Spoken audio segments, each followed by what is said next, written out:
What's up everyone, my name is Ninnad and I'm a legal intern at LEXIS and Company, and I'm also a student of the Maharashtra National Law University, Mumbai.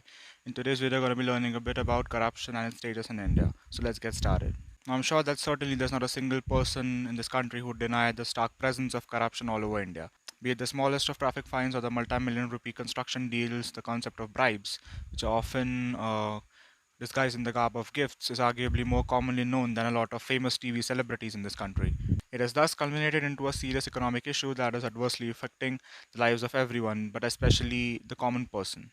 Corruption as a phenomenon tends to impact the overall economic standing of any country as well as the future developmental prospects that have been thought about for the country. It promotes inefficiencies in distribution as well as utilization of whatever resources are available in the country. It distorts the markets, compromises quality, destroys the environment as well, and as of late has also become a serious concern of national security. On top of that, it also adds to the already severe deprivation of the poor and weaker section of the society in terms of every standing, that is, be it socio-economical, be it financial, be it economical, any standing. The already affected poor people of this country are getting further prejudiced because of this phenomenon. Some of the most significant reasons for an increase in corruption cases all over India is its poor regulatory framework, its exclusivist process of decision making, which is further aggravated by discretion and official secrecy norms, a rigid bureaucratic structure and process, and on top of that, there is also an absence of effective internal control mechanism of this bureaucratic structure. In addition to that, there is also an unfortunate social acceptability and tolerance for such corrupt practices, aided by the absence of a formal and stringent system for inculcating values of ethics and integrity into individuals in power as well as those giving bribes, which further propagates such corrupt practices. Now, there are a lot of anti-corruption laws in place throughout Indian legislation. Public servants can be held accountable and can be penalized for corruption under the Indian Penal Code of 1860, the Prevention of Corruption Act of 1988. Further, the Benami Transactions Prohibition Act of 1988 also prohibits Benami, that are anonymous transactions of any sort. Also, the Prevention of Money Laundering Act 2002 penalizes public servants for the offense of money laundering. In addition to this, India has also been a signatory to the UN Convention against Corruption since 2005. This convention itself has many norms related to preventing corruption and other exclusionist policies as well.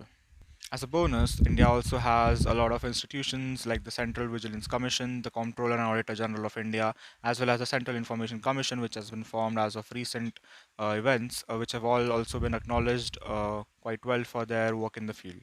As such, over the recent period of 2013 to 2020, India has become comparatively less corrupt. In terms of the TRACE index, which measures a bribery risk of sorts as perceived by foreign investors while doing business in a total of 194 countries, India's ranking has hugely improved from 185 in the year 2014 to 77 in the year 2020. Further, the Transparency International Corruption Perception Index, which measures corruption as perceived by domestic business people in 180 countries, India placed at the 94th rank in 2013 and climbed up to the 86th rank in 2020, which is also an improvement in itself. Even with such good scores, we continue to witness cases of petty corruption as well as grand corruption scandals breaking out every now and then.